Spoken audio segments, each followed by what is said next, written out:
What's up, guys, and welcome to Wake Up Dead Man, a Knives Out mystery review. Yet another installment from Rian Johnson in his Knives Out series. What I do love about these movies is that you don't have to watch them in order. They're all contained within their own movie, so you can watch them in any order you want to. It really doesn't matter. The only thing that's going to change is the length of hair for Daniel Craig, and he's aging. That's about it. I don't know what it is. There's something about these mystery, whodunits that just gives me such a cozy vibe. I'm so locked in. I'm looking at every little detail, trying to figure out from the jump. You know what I'm saying? And this movie does not waste time. The pacing felt great. The movie was like 2.5 hours long, and it did not feel like that at all. It felt like an hour, 45 minutes. By the time it was done, I was like, oh, it's done. Well, that's crazy. Something I did for this one that I didn't do for the other ones was I really just didn't look at the cast. I saw that there was one coming out. I didn't look at a trailer. I just watched it raw dog, son, So every time another character would pop in, it's like, oh shit, there's Jeremy Renner. Oh shit, Kerry Washington. Oh shit, Josh Brolin. Like it was a treat for me, dude. It just made it more exciting when a new character would come in. They all did incredibly well. Daniel Craig absolutely delivers yet again with his southern drawl that just sounds absolutely cartoonish and insane, but works for some reason. I have no idea why. Yeah. You're not a Catholic? No, very much not, no. And for the new cast, I would have to say my favorite is probably Josh Brolin. He just seemed absolutely insane in this movie. Josh Brolin plays a character named Jefferson Wicks, who is the pastor of this church in the middle of nowhere. His archetype just seems to be extremist, pastor, super religious, aggressive, which would then be offset by some of the funniest scenes out of all the Knives Out films. A little spoiler alert, where he's giving a confession to our main character played by Josh O'Connor. And he's just talking about how he's just going to town on himself, just jerking off constantly. And then ending his confession with a handshake that he was just jerking off with not that long ago. The comedy felt very matter-of-fact, very blunt, almost like a Wes Anderson movie. There was a lot of similarities that I felt from Rian Johnson with Wes Anderson. The way he would frame a shot, or like I said, the comedy. It just didn't have that insane color palette Wes Anderson has. Still a beautiful film, don't get me wrong. Rian Johnson did great.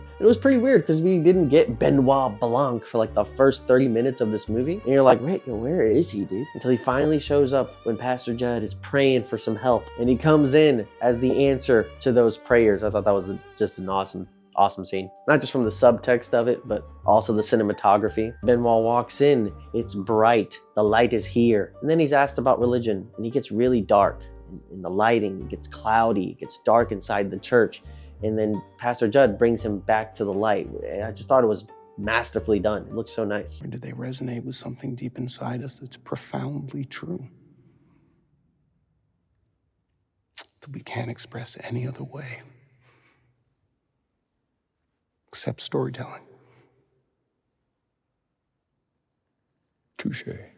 There's a lot of moments like that in this film that were like really heartwarming. It didn't feel like, oh, we need a heartfelt scene here, let's just throw that in. But like it really aided to the story and aided to the characters. But I also loved about this Knives Out mystery compared to the other ones, this one felt very contained. As opposed to the other ones where it felt like so many different possibilities can happen. How are we gonna figure this out? And any theory was like, that could have happened. That seems like that's a viable theory right there. In this one, it was more like, none of this makes sense.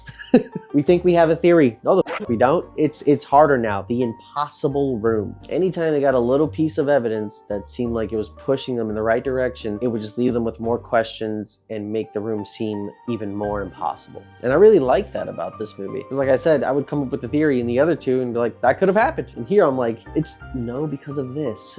Well, they could have done that. No, because look, they already knocked that out. That's not a thing. It's like I was also trying to solve it and my stuff was getting debunked as I was trying to solve it. It just felt really cool. Felt like I was a part of the film. And just like in any murder mystery, and specifically the Knives Out films, when it ends and you get all the pieces sliding into each other and you're seeing the full picture and it's finally revealed, it's so satisfying. Because there's usually so much at stake. It's not just, hey, we gotta find the killer. In each Knives Out mystery, there's a bigger plan at play. A huge reason as to why people got murdered. And the stakes for this one were just as high as the other two films. And whichever one you pick as your favorite, the first one, Knives Out, Glass Onion, or Wake Up Dead Man. You're right, they're just all awesome. Rian Johnson created a franchise that is actually pretty cool, even though he destroyed Star Wars. I'll never forgive you for that. But I am glad that you're making these movies because they are really fun. I give this film a Benoit Blanc